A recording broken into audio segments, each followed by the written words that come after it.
जगभरातील बातम्यांचा वेगवान आढावा।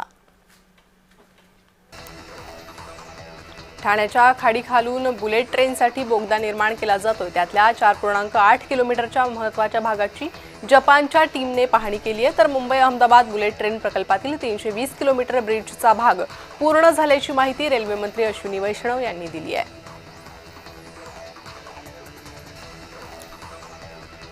जागतिक समुद्र किनारा स्वच्छता दिनानिमित्त मुंबईत स्वच्छता अभियान राबवण्यात आले। मत्स्य आणि बंदरे विकास मंत्री नितेश राणे यांनीही वर्सोवा येथील समुद्र किनारपट्टीची स्वच्छता केली।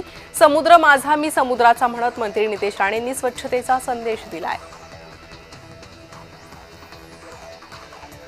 मोदींच्या वाढदिवसानिमित्त भाजपतर्फे मुंबईत सांस्कृतिक कार्यक्रमांचं आयोजन करण्यात आलं। या कार्यक्रमात मोदींवर केलेल्या माहितीपटाचं प्रदर्शनही होणार आहे।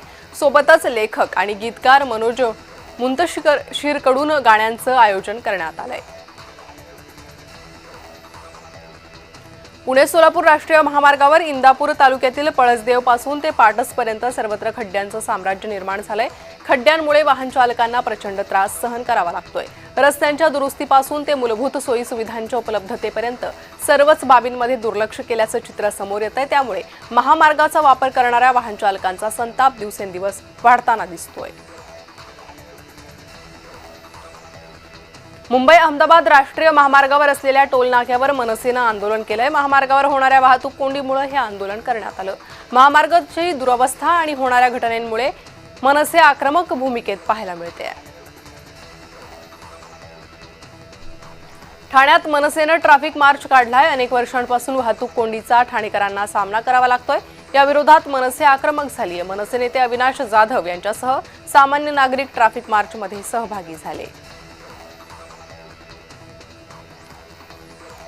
अमेरिकन बँकांनी व्याजदरात कपात केल्यानंतर जागतिक बाजारपेठेत सोन्याकडे गुंतवणूकदारांचा कल मोठ्या प्रमाणावर वाढलाय।